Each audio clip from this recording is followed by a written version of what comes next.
Caution, the show you are about to listen to is rated explicit. If your ears are sensitive to the F word, please don't listen to this podcast. If not, get ready to get kicked in the ass.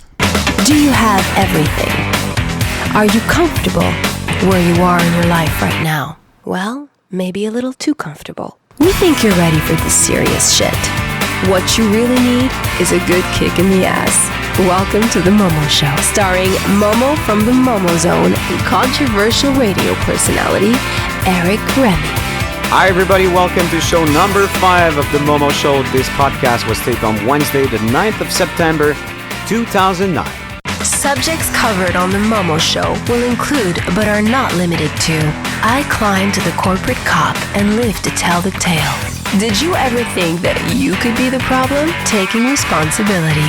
Stop complaining and fucking do something about it. And sex isn't everything. What the fuck are you talking about? This is Eric Remy. I am the lucky, happy, joyful, plentiful host of this new series of show called The Momo Show, aka The Kick-Ass Motivator, now offered around the world in audio podcasts on iTunes. Please keep an open mind while listening to The Momo Show if you want to feel the full benefits of being kicked in the ass by YouTube's number one kick-ass motivator himself, Momo. Hi, Momo. How's your leg, by the way? Oh, dude, man, my leg, I'm still trying to get it better. It's your ankle, huh? Yeah, my ankle. I fell in the park. You know, I told you in the last show that, it's been like a week and it's just getting better, but it's going to come together. But otherwise, hell, we're still having beautiful weather. I feel like it's Groundhog Day here. It just never ends. We never had a summer, now we have it. Isn't that something? When the summer comes in like this late, it usually drags out a little longer. So, September, October, I think we can afford to have still some sun around here where in the past we didn't. People don't remember, but last year I closed my swimming pool on the 20th of October and I was in on the 10th of October. It's outside pool and it's not heated. So just to tell you that there's nice days coming up. Nice days coming up. And you guys, you got to enjoy this. Get your heads out there. Take in that sun. Don't forget to wear sunscreen. Yeah. Enjoy the rays while you can. Okay, let's start the show. You are listening to The Momo Show, and this is In Your Face. This segment called In Your Face is made to discuss serious subject in a positive, no bullshit way in your face. The kind of way that Momo does all the time. And the first topic is this one. I climbed the corporate cock and lived to tell the tale. Man, what a phrase is that? I love you. Well, there you go. The corporate cock. What exactly is that? It's that dream. Wanting to be at the top. I think I'm going to climb the chain. Maybe you started as a stock boy and you want to be the president of the company. That's all right. But for all those other people who get locked in that office zone, that corporate cock land, where you think you're going in to reach your dreams and your goals, and they slowly... By spreading up. Yeah, they take it away, and what happens? You go in there with a heart on, and you leave dickless. In showbiz, we call this the casting couch. It's the same thing. I know. I mean, you go in with a lot of dreams, a lot of hopes. You want to help, form the company. You believe in what is happening, and you try and put in all your best. You stay up late at night, and then you go in there, and some yo-ho that knows a third of what you know, who happens to have more power than you, is going to just say, nah, no good, then maybe take your same idea, remodify it a little bit, present it, and get all the credit. And in the meantime, fuck you? Look, you're in corporate cock land. When the cock is hard and it's pointing up, they want to keep it up there. Otherwise, it's going to wilt. One of the first times I was hired in a major corporation, and I went in underneath the vice president, and there was a girl that was there prior to me, which was his direct assistant. She was one of these Harvard girls and very stuck up, and she just had a way of doing things. Anyways, long story short, I kept telling the vice president, look, man, you got to improve things around here. This girl really doesn't know what she's doing. I was just trying to fix the company. I'm a Harvard diploma. Dude, it got so out of hand. Here's where it got out of hand. When I went out to get a bunch of worldwide DJs to sign contracts, it was the hardest thing for me to get done because these guys, first of all, they sleep at all hours. And for me to meet them physically and get them to sign something was out of control. And they don't need your money. They're making tons of it. That's right. And when I finally got all these contracts signed, she comes to me and she says, you're going to have to get them all to sign it again because I forgot to put something in the contract. So it started like that. And where it ended, the vice president was away in France. Somebody comes and tells me, you better come look at this. The girl took an entire contract from this major company with all the prices and the deal we cut with another company and winded up uploading it online on the main page, and everybody and anybody could read this. What? Exactly. Why did she do that? It was an accident, but an accident caused by inexperience and people who try too hard to make things happen, right? Anyways, look, in corporate cockland, everything's about memos and power, and people don't really care. They just want to punch their clock, get in, get out, do their thing. And that's not what life is all about to me. So I was there. It brought me to a point where I got to tell you and be honest, I had a complete nervous breakdown. Yeah, burnout. A burnout to the point where I sat and stared at the ceiling for 1 year, and I could not work, could not remember how to play a G chord on my guitar, could not do anything because I was so burnt out from what I had seen. So how do we avoid being, a candidate to a burnout? Look, these days, I can understand people need jobs. I'm a big fan of independence. So if you can make your own gig, your own job, run out of your own home or your own office that you pick and you choose with your own friends or your own small employees, this way you stay in control. Sure, but it's not everybody who has that chance. No, but you can make that chance, but it's all about what we talk about now, isn't it? Motivation, organization, how to figure it out, how to go and make it happen. Yeah, but I'm a stock change agent or, I work in that kind of office or I'm in a bank. I cannot start my own bank. No, you can't start your own bank, but you could turn around and be a financial advisor for private individuals that own a lot of money and wind up making a hell of a lot of money while you just ride around in your car talking on your cell phone and, taking a whole other approach. It's really about reinventing yourself. Yeah, but don't rip anybody's money like Bernard Madoff just did, like $50 billion. That's a residual effect from people who are in the corporate cock and decide that one cock is not enough. So they want to be going around fucking everybody. And, that's what they're doing. Everybody got their own agenda. For me, this basically goes as a personal experience. And there's two individuals who are in companies and whatnot, big companies, where they're just a number in there. It's okay. There's nothing wrong with that. No, if you have a paycheck, a decent, conditions and stuff, it just could be okay for you. But for the guys who want more and are trying to climb to the top of that cock, I got to tell you, I got it in a place I didn't want to get it. And it's happened to me. Sorry, I just saw an image. I don't want to see it. Yeah, it's happened to me several times in my life, and it's happened to you. Yeah, I've been fucked, yeah. You know what that feels like. You've been part of that corporate cock. But you don't know it, when you're in that soup. You don't know that you're one of the noodles. That's exactly You like it. the image? I like that. It's a great image. Analogies are always great. Climbing the corporate cock is okay, but watch out that they don't plant the flag in your backside. Okay, what do I do to avoid that? What I did was I quit the entire thing. Not everybody can do that. Not everybody can do that. You're right. And you're putting me up against a fucking wall on that one, okay?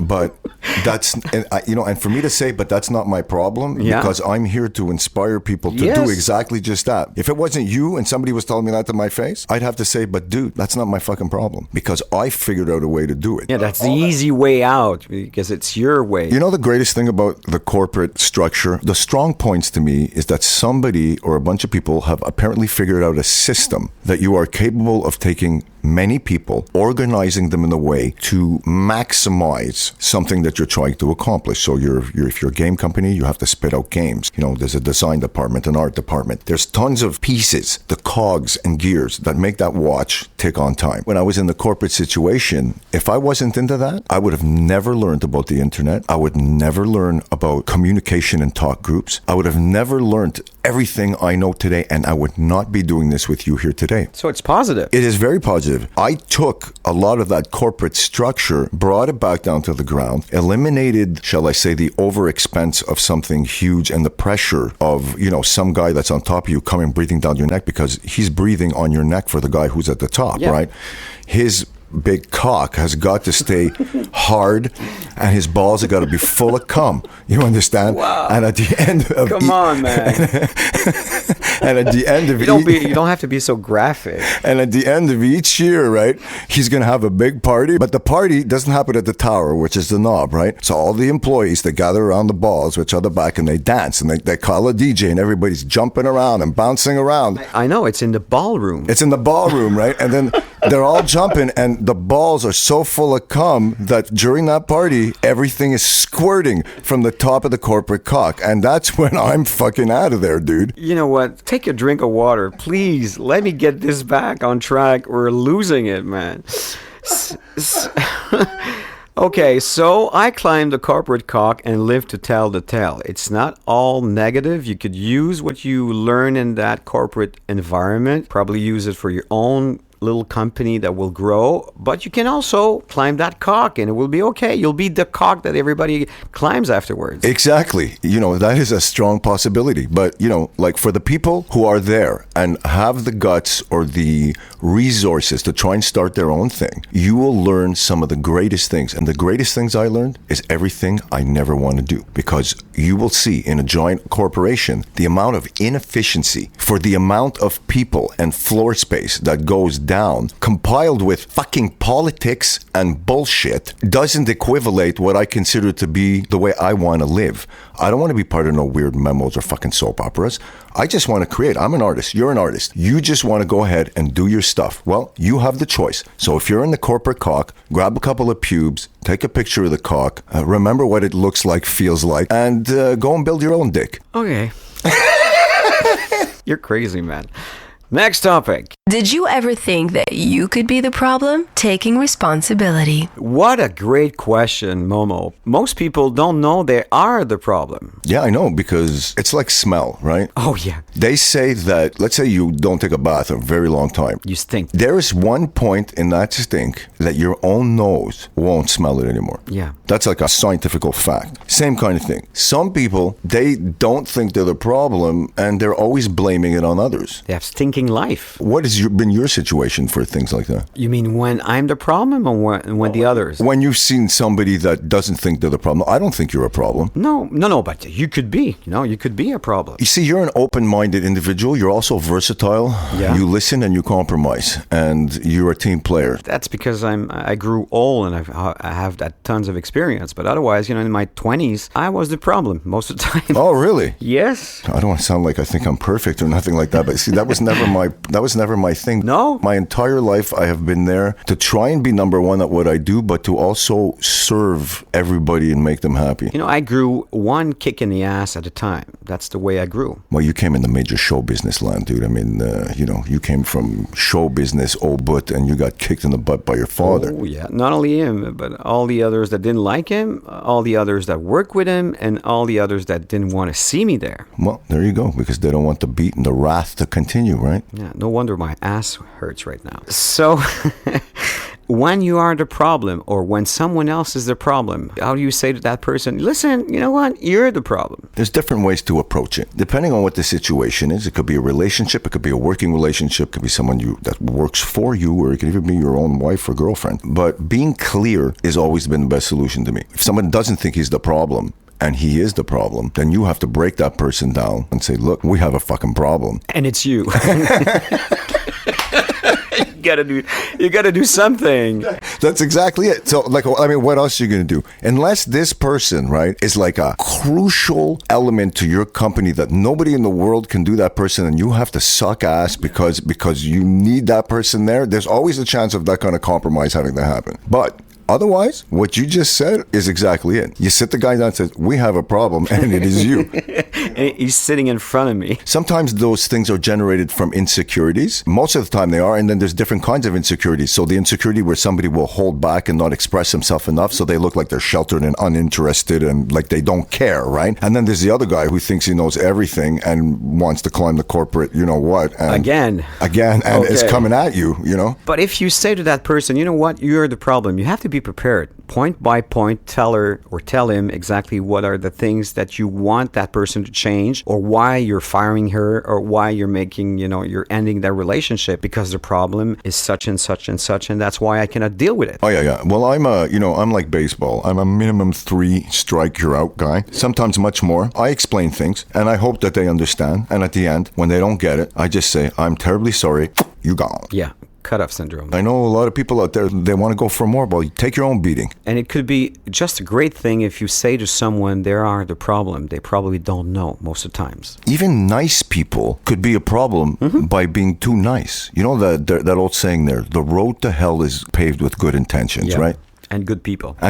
I can't tell you how many great people I've seen do the stupidest stuff out of goodness, but it's like they're bumblefuts. You know what I mean? It's like a too left-footed, accident prone who's just trying to do good, but he keeps bumbling everything up, right? That also falls part of that category for me. If you're the problem, you can arrange it. And if someone else is, tell them. Go right for the jugular. Next topic. Stop complaining and fucking do something about it. It's funny that you brought up that subject because I think it's yesterday. I was in my car in traffic and the guy behind me, which I was looking through my rearview mirror, was arguing with his wife, for 40 some minutes. I see that guy is not happy. And, actually, he was complaining. Whining. There are people who are doing this almost 24 hours a day. I know some people, oh man, I would love to tell this guy to his face. Tell me his name. But I can't because I actually really like him and stuff. But I've tried, right? And there's people out there, because of communication and how they come across, you know what I mean? It just doesn't work. There's these people that I know, every time I see them, the first thing they fucking do, they may say, hi, how are you? But right after that, they start bitching about every single thing on the planet. And most of the night is all going to be about negative stuff. No, that shit, that can't work. You should, I'm not sure about that. All those kind of kind of people, I got to tell you, man, that shit just doesn't work. And it makes a circle of a negative energy around them. And it certainly affects events in their life. And it affects the event in the room and dims the lights and slows down music and does all kinds of things as that negative energy starts colliding with the positive energy in the room. You know what I mean? For them, it might be a venting system. This one dude I know. Tell me his name. I'll tell him. I can't tell you his name because I like him, but he just never stops complaining. Why don't you cut him off, like the cut-off syndrome? Because I will try and save him, because I like him. Stop saving everyone. No, because you know what? I've accepted that I will accept certain people how they are without cutting them off. Okay, I understand. I don't have to see those people that often, that's why. But if you are in my life on a regular basis or even on or I have to count on you for my living or anything like that, if you don't fit the plan or you don't fit in, you're fucking gone, like right away. I have no more time to mess with this shit in my life. Never mind people who like to complain about everything, because people who complain are always telling you why things are not possible. How they would arrange this better if it was them, yeah. The way we are thinking and the way this entire show is based, it's all about possibilities and accomplishing things. So when I hear people complaining, my first natural result is, okay, let's come up with a solution for this. But then you come up with the solution, and then they turn around and tell you why that solution can't work. And then you say, what do you mean? And then you say, okay, but what about this? No, that can't work because of that. And they still complain. Yeah, because they're stuck in their own ping pong game. Find a solution, not a problem. Instead of looking at your problems, just flip it around. It's like flipping a loonie or taking a quarter and flipping it around. There's a head side and a tail side. It's just the other side. But there is always another point of view. Try find the solution to every problem, and you're going to feel great. Last topic. Sex isn't everything. Okay, this is a really intense subject. This subject actually was inspired from something that happened to me last weekend. Okay? Yeah, you told me about this. It really shocked me, and I'm going to tell you what happened here on the air. Will she be listening to the show? There was somebody that was standing there when I said it that will listen to it for sure. And I'm going to mention it. So I'll tell them to listen to it. Be careful what you say to Momo. It might spark a topic in the show. I'm staying with these friends over the weekend. And then one of my friends had invited this person that they know to come hang out there as well. But I was leaving. So they came over, and he came over with this other girl that was there, which I'm not sure whether it's his wife, his girlfriend, or his mistress. Something cloudy there. So we start talking, and, well, what do you do? So I start talking. Then she just looks at me right in the middle of my conversation and says, I'm very weary about people who talk a lot about what they do. I was all excited of telling her about talk a lot. Were you talking about the Momo show or what? Shit, dude. I talked about the Momo show. I talked about Accelerator. I talked about Krila Photo. I mean, I have so many things that are happening to me that I can talk about that, So I talked only about 3 or 4 things. And what was she talking about all that time? Well, she was just listening, and then she was saying, oh, no, that's all. I'm weary about people. So then I look at her weary. I says, look, lady. I called her lady. I says, I am been with that girl, and I point to Krila. I says, for 26 years, I'm madly in love like I met her yesterday. I do exactly what I want, and I'm just spreading the joy. And then she asked you a killer question. And then she goes right for the jugular. Yeah. She looks at me and she says, oh, you've been together 26 years? How's the sex? Why did she want to know that? When she first said that, I just kind of looked at her. And then my first reaction was I lifted my glasses up. I stuck my face like right up close to hers. And I said, I've seen people like you before. You rate everything on sex first. And then what happens is you have a miserable life, and there's going to be nothing left. And then I looked at her and I said, you see this pinky? And then I put it on her arm. I said, just this feeling being next to Karila makes me feel like I've blown my load all over your face. She must have been dressed in a tiger suit. I see her like this way, you know? Dude, and then we walked away. And then when I came back later on to say goodbye, she looked at me and she came in and apologized. Was she drunk? She was not drunk. But look, I've known people like that. You know, they come in, they tell you their entire sex life right off the bat, and they ask you questions. And for me, sex is the most private thing in the world. I've never discussed any single thing I ever do with my woman, and I'm never going to, because it is between us. What do you mean by sex isn't everything? In a relationship, there are people that think that the sex is so important that they forget to develop the mind thing. Some people's relationship starts based on sexual, and then it evolves. And other people, it doesn't evolve. And what happens, it's all about the sex. And then when it doesn't work anymore, they break up. Everybody knows that. Look, I love sex just as much as everybody else. But I'm going to tell you that sex and being with your partner and the different kind of sexual, shall I say, satisfaction feelings you can feel doesn't revolve around just, having intercourse. So what do you do with people who talk about sex all the time? Usually I just kind of laugh and kind of walk away or go somewhere else.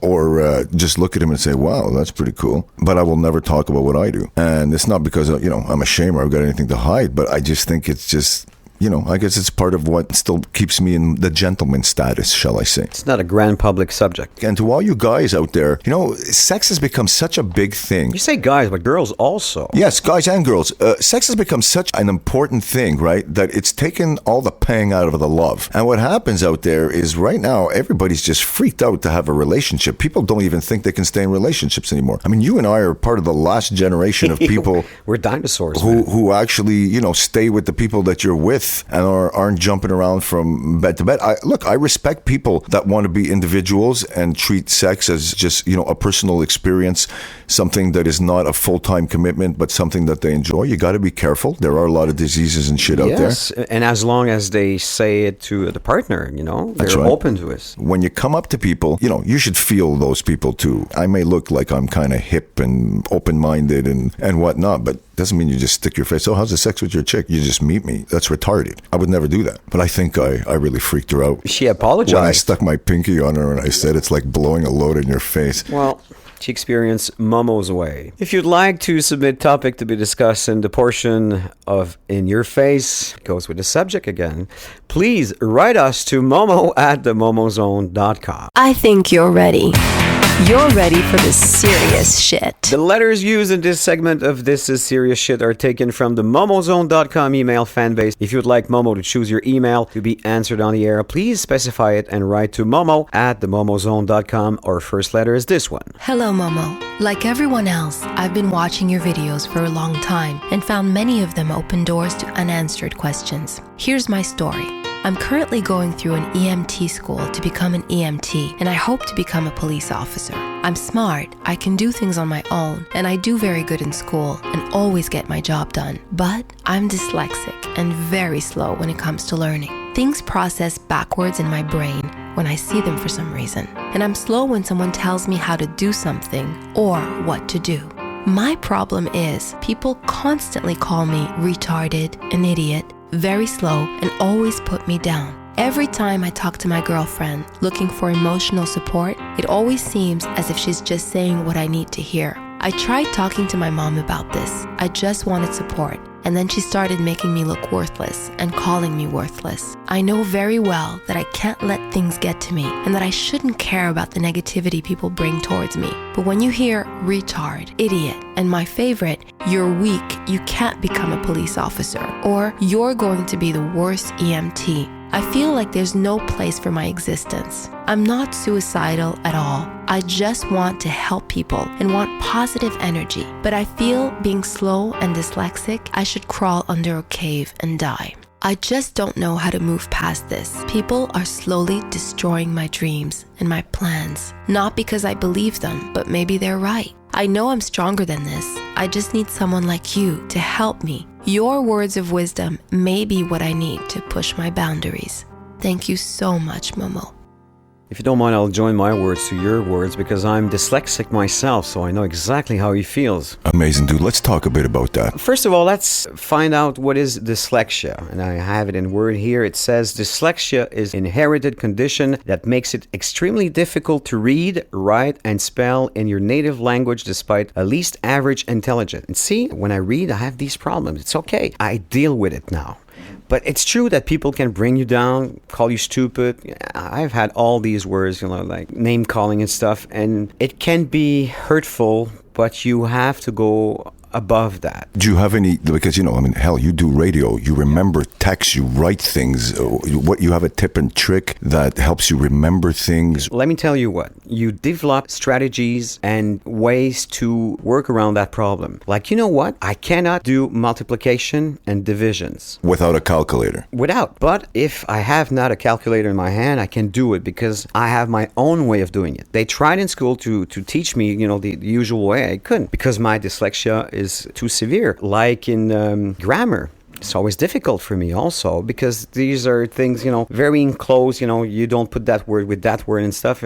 But by reading more, by talking more, and by, using my own techniques, I can lessen the effects of my dyslexia. I talk to you all the time and I do a radio show with you, and I didn't know that you were dyslexic until 2 days ago when you told me. I went to school, special school for this. The other thing about being dyslexic is, dude, do you know how many famous people out there are dyslexic? Please tell him. Let me give you a couple of names, okay? You are not going to believe this. We're going to start here. Tom Cruise, Steve Jobs, Cher, Walt Disney, Thomas Edison, Nelson Rockefeller, Picasso, okay, Leonardo da Vinci, Henry Ford, Whoopi Goldberg, John F. Kennedy, Steven Spielberg, Muhammad Ali. All dyslexics. The list goes on. Every one of these guys have reached the summit of their dreams and their potential despite their dyslexia. What I don't understand is why his mother puts him down. I don't understand, because if there's someone who should understand her son, it would be her mother. The retard part and the people treating him and giving him names. Okay, now that's another thing, because I figure that adds to the dyslexia and makes it even worse. I got a couple of solutions for that, Eric. Yeah, go on. Let's look at it this way. Let's look at it what you would say to somebody that would say something like that to okay. you. You mean the phrase? The phrasing. I actually came up with a couple of phrasing. The kill phrases. I like okay. that. Okay, so let's take, first of all, the humorous approach.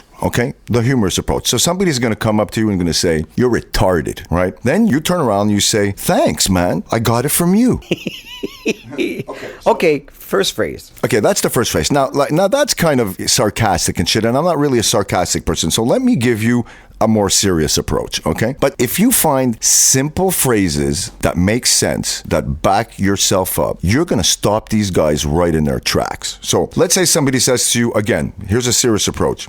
Dude, you're retarded. Why don't you look at him and you go, I'm sorry that I made you feel that way. Do you think you can help me get better? Oh, yes. Okay, now you say this with a smile and a sympathetic look on your face, right? But you can also be ironic. Yeah, you can be ironic, but there's, like I said, there's two ways to go about this. The humorous way, which falls in kind of the ironic section, or the serious way. So if you look at somebody and say, well, can you help me fix it? If they make fun of you again, the only person who's retarded around here is they are. Now, if you get a different response, you're all of a sudden going to not feel so dumb anymore, and you're going to see that maybe people keep coming at you because you're not changing your approach by saying something else. Or you could just bluntly say, you know what, I'm dyslexic. I did this on radio, actually, because sometimes, I had to read things. Okay. It would be sometimes laborious, could be hard for me. And I said, listen, I'm sorry, I'm dyslexic. And you know why? By saying this, a lot of people called me off the air and say, you know what? I'm dyslexic myself. And you're helping me to de-dramatize dyslexia. There you go. I mean, the people around you that love you, they need to be encouraging you. There's so many famous people out there and known people that have dyslexia. That should be the least of your problem. Now, let's talk about what you consider to be your learning disability, being slow and stuff, okay? I'm a big fan, again, and we've been talking about this for the last two shows, about timing, okay? Taking your mother's cooking clock and gaffer taping it to your forehead. You understand? And if you don't have a clock, we'll send you one. Exactly. So what this means is start by not putting so much pressure on yourself and pick a task. Pick something you'd like to do. I don't know. You want to try doing a crossword puzzle? You want to try looking for something on the net that you want to find and learn about and read about? Great.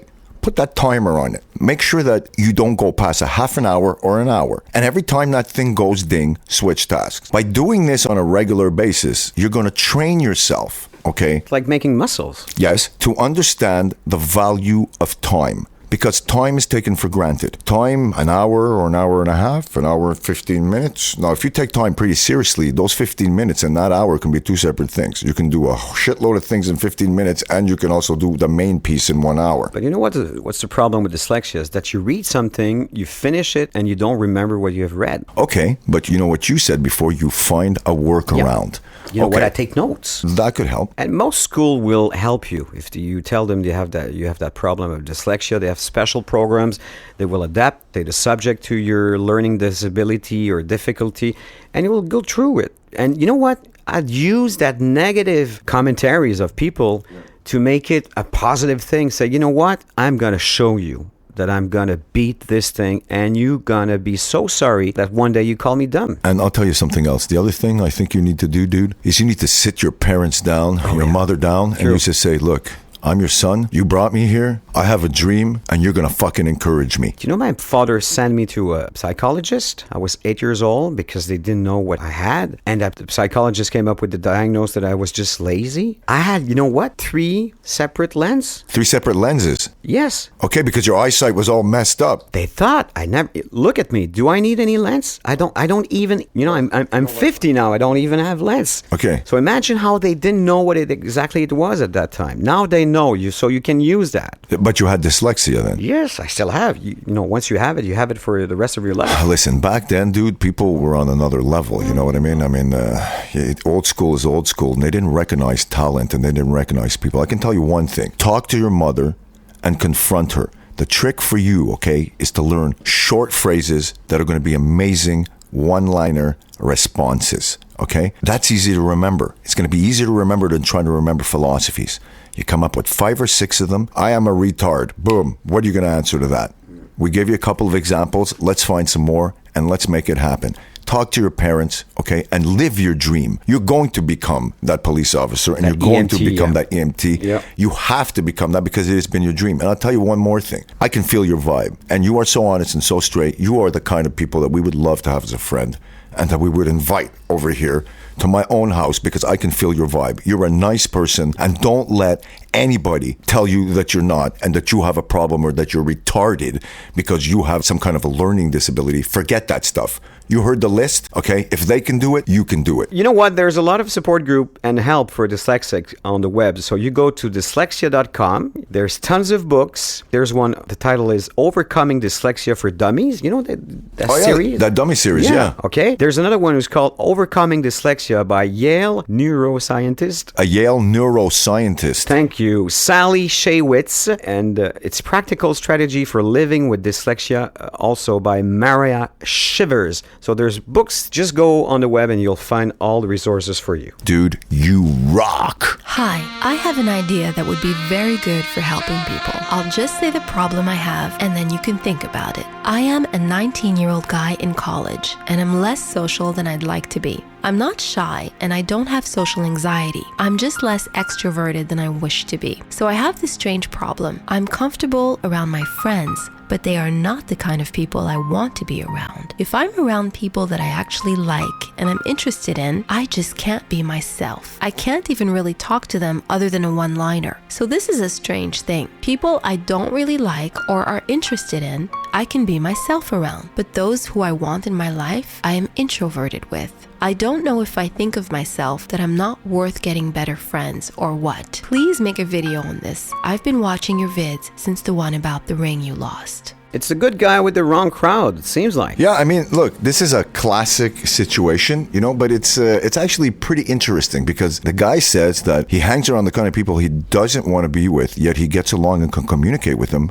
But the people that he wants to be with, he freezes up like a deer and he can't say nothing. Yeah. So he's got a problem of security or self-confidence. Actually, it could be actually something pretty interesting. Imagine, you know, some people will do that because they need to feel superior. Now, that's the opposite of what you're saying. Yes, true. Okay, so maybe you're able to communicate around all these people because you can maybe control them with the amount of knowledge that you have. They look up to you. That makes you feel secure. But the second you go to people who you consider are the ones that you want to hang out with, maybe they have a different set of skill sets or something than you when it comes to the facility of speaking or communication and whatnot, and you feel lost, lack of information, lack of fitting in. What do you think? So what should he do? Well, for starters, I think he needs to kind of analyze his situation, okay? Like, what is it that you can do in front of these people that you don't like, that you can't do in front of the people that you do like? So is it what? You have lack of information? How come you can talk to these people? You must have things in common with the people you don't like. And the people that you don't like, what are you missing in common for you not to be able to have the same conversation? That's a little confusing to me. And I'm trying to figure that one out, you know? Maybe you feel that you have nothing to lose when you're around people that you don't care. Yeah, okay. That's the theory. If you have nothing to lose, then it falls into fear of success, fear of failure. You also have nothing to gain being with them. Are you afraid to commit to the next level of yourself? I'm assuming that you have a confidence issue mixed with a control issue. Yep. So through maybe lack of confidence, you have found a crowd of people that you can somewhat control or feel that you're in control of. Wanting to move out of that crowd is going to be a little harder because you're not up to par in your own eyes. You know? So he has to work on his confidence then. You got to work on your confidence, and you got to go out there and figure out what it is that those people that you say you can't communicate with, what it is that you're missing to communicate. It could only be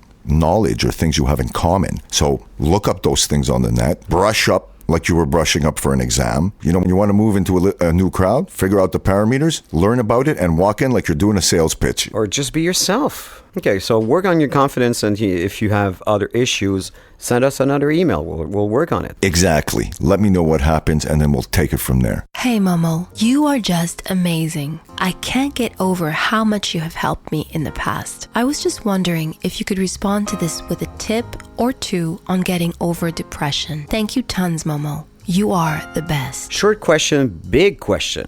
How to surmount a depression? You know, we all go through depression, and it's one day is blacker than the next day. You always got to tell yourself, hopefully you're not always depressed, and try and remember the last time you were depressed and it was over and now you're happy again. Unless there's something wrong that I don't know about, you have to change your disposition. You need to do everything. Like I said in the last couple of videos, run around the house, sing, stick your fingers in your mouth and yell like a clown. Do whatever it is you got to do to change yourself. I'm a big fan of going out and doing a bit of exercise, walking outside, breathing some air, to just change what you're doing. Do whatever you don't do in the easiest way you can. But if it doesn't work? You got to try something else. If it doesn't work, you might have to seek help. You might have to change your surroundings. Here's a thing you can try. There's something called feng shui. Is that how you say it? Or they say feng shui. How do they say that? In French, we say feng shui. Okay, so feng shui, believe it or not, is a really important thing that can really help you fix depression. I'll tell you why. Krila is a mad dog woman for that. Do you know, at one point, every time I'd come into the house, certain things would completely be changed. Yeah. Like sofas, my bed was pointing in a different direction and stuff. And she went for tweaking and optimization, and it took her a couple of years to get it. Oh, yeah? Yeah. So she took it seriously then? Dude, if you actually look at it, depending on the shape of your room, which way the bed is pointing, where you're working, if you're working north, south, east, or west, it might not be the right thing for you. You have no fucking idea how much of a difference it makes. These are energies spinning around the place, and then, you know, they should not be too crowded. The bed should be at one place. Yeah, that's it. You know, because it makes a huge difference. You might have like too much electronical devices.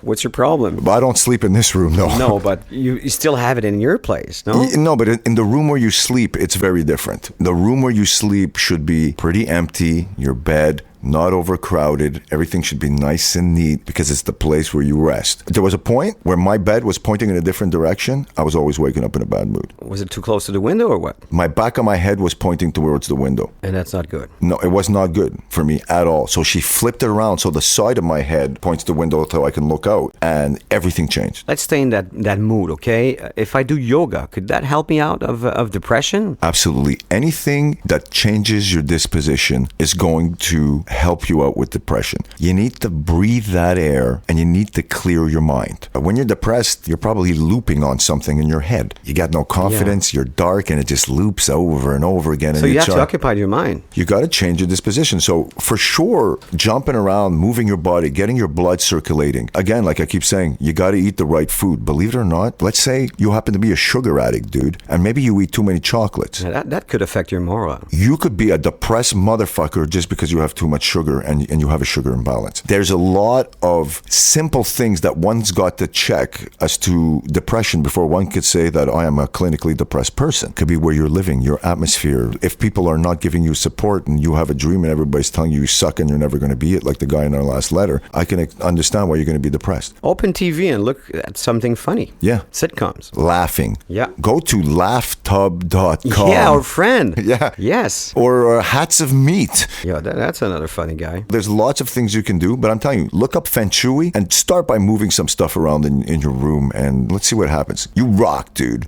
Dear Momo, I have been watching your videos for some time now and have been overall very impressed with your poise, insight, and understanding. I was actually wondering what your perspectives are on the purpose of life and why we are placed on this earth. I guess my current idea is that we're here to love each other and to be caretakers of the earth.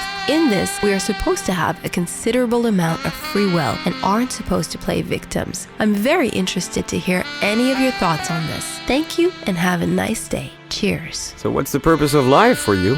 Last night when I was listening to this letter, I looked at Karila and I said, Tam, come here a second. I feel like an idiot. I don't know if I can really answer this. Yeah, it's a big question. I'm going to be honest with you. I've always thought we were just here and our goal was just to accomplish the best stuff we could till we couldn't. So for me, the purpose of life has always been that. As I grew up and I learned that death exists, that things are out there to be appreciated or not be, and you get to see all different people act different ways and appreciate or not appreciate stuff, I think that I've changed my perspective. And like I've said several times, probably in this show and the last one, it's really about my last credits, my final movie that I will have at the end of my life. Your standing ovation. My standing ovation, bloopers and all. I'm going to tell you, it's been my whole mission. It's like I have a giant reception tank that I keep filling up with what I consider to be good deeds, good actions, good creations, great memories that will permit me to say that I was part of life's team and that I participated in it in the best way possible. You know, some people, they just want to exist and do their time. Yeah. To me, it's never been good enough. I've always wanted to change the world. But you know what? This is your definition. I think that everybody has to find its own life purpose. This is, this is what you're here for, to live and accomplish. And we can't forget that, because life is a beautiful thing if you let it be, but it could be the darkest, most miserable thing you've ever seen if you let it be also. Find your purpose now. Yeah, find your purpose, and believe me, we all have one. Your purpose might change. Sometime you might need to be a martyr. Another time you're going to be the savior. It moves around. Don't think about death. Think about life. Think about all the beautiful things you can do while you're here and fill up your brain, your personal bank. And you know what? Do something for a stranger. Go do something nice for somebody that you haven't done something for, or call somebody up that you haven't called in a while, or just help your next door neighbor for no reason at all. Don't think about yourself. Think about someone else. If you do that, it's unselfish. That's giving to life. Bunches of things like that can only give you the best final credits, dude. For more kick-ass motivational tips, don't miss Momo's videos on youtube.com/The Momo Zone. If you'd like to submit your problem to Momo, please write at momo@themomozone.com. Now that you've gotten all jacked up, here is Momo's prescription of the week. What a better way to finish the show than to be jacked up. Exactly, dude. Everybody needs a good jacking every now and then. So, what is your prescription, Momo? Well, my prescription is take some time for yourself. Sounds easy to say, not always easy to do. Dude, I'm the king of not doing that, and I've been learning that over the last few years. Yeah, but Krila had to take you by the arm and pull you out of the studio. It takes more than Krila. It takes some of my very kind friends who actually force me out of here, and by suggesting that, please, you need to come up here, and then they'll go as far as sending a car to come pick me up to actually bring me there. I'm blessed. I'm honored. I'd shit you not, and if not for the kindness of some of these people, I would never leave here. I've been learning. You know, I have a park right in front of my house, beautiful park. park. Big park. A big park, and boy, what kind of an asshole am I to not go for a walk in it for a couple of minutes? Like for years, I think like 10, 12 years, I said, what the fuck, I'm not going to this park. Even when I go away on a vacation, I always got my bloody laptop and everything with me because I need to be plugged in, and I can understand it, and I can't tell you if I want to live without being plugged in, you know? Even if I was in the middle of the best island in Fiji, You'd have your laptop. I'd have my laptop and I'd want to Skype and I'd want to talk to you guys on YouTube, you know? How about you? What have you learned, my friend, after all these years about taking time? Have you been the kind of guy who takes time, or you've been a workaholic? Or Well, I was for many, many years a workaholic, for sure, because, I have a passionate job like you do. It's difficult when you live that passion when you're working to just unplug. Just going outside, then take some time, just walk around the block, go fishing. I did